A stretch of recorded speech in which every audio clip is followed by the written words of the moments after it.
First, late last night, we had a big development in the Oregon Fort asshole story. The Bundy brothers, Ryan and Ammon, and at least 5 others were arrested after the FBI and Oregon State Police intercepted them en route to a meeting. Lavoy Finicum, the group's spokesperson, was killed after he apparently tried to charge at police while he was armed. And even though, despite all the arrests, the standoff isn't over, there's a number of militants still at the wildlife refuge live streaming themselves on YouTube right now, saying they're not going down without a fight and are preparing for an FBI raid. So, Josh, are you surprised at this FBI operation where, very little was done for 25 days, ended in bloodshed, and didn't end? This altercation ended in bloodshed, and do you foresee more bloodshed? Well, I think that the FBI, what they did was really rather smart, in that they sort of left them alone so that they could feel comfortable traveling back and forth from the compound to wherever, and then they were able to arrest the militia piecemeal as opposed to, a one big raid. And no, I'm not surprised that one of them...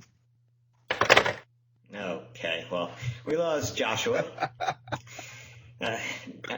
Peter, are you surprised that we were all descended into bloodshed so quickly after the FBI pretty much stood down the entire time? Yeah, well, we all do miss Josh, and I think this is just a symbol of how the reach of these militias at this point in time. But anyway, rest in peace, old friend. The thing with them, a sane person would say that the FBI is in fact pursuing a very thought out, rational policy. I'm not that person. I mean, I'm at the point where I want to see a drone strike on this place. You just turn it around, and the whole thing is really absurd. Put a bunch of Muslim guys in there with AKs and turbans instead of this, double extra large camo crew, and we'd be going insane.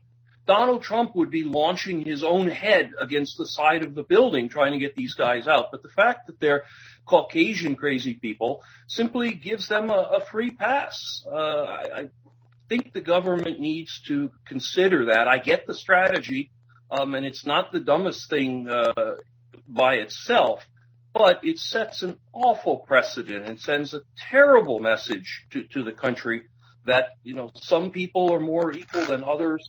And situation where we're already falling victim to Islamophobia, where we're dealing with the issues of Black Lives Matter on a daily basis, a bunch of white guys wrecking federal property, saying crazy statements. It just doesn't square that the federal government leaves them alone. Josh, you were talking about the response when you got cut off.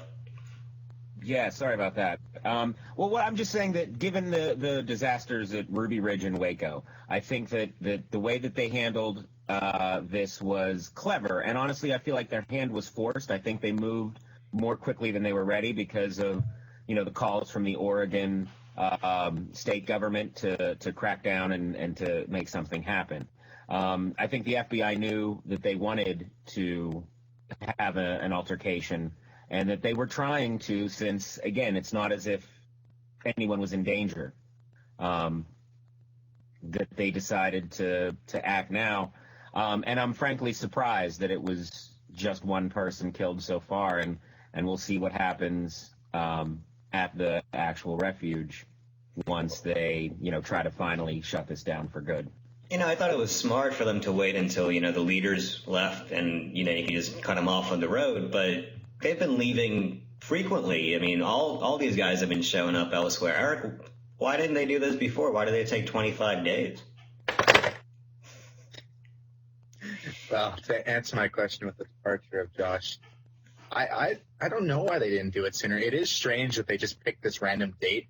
Maybe, like Josh or Peter was saying, that there was enough pressure for them to do it that they finally needed to act. I think it was the right time to do it because it does kind of break the group apart, show who's going to run. I think, what was the one guy that fled back to his house with his kids? Ritzheimer or whatever. John Ritzheimer, yeah. Yeah, so he quickly went home. Like, you can tell which ones were not in it for the, to win. They just kind of took off. And then the ones that are staying, I feel like once the guns start firing, they're going to cower out.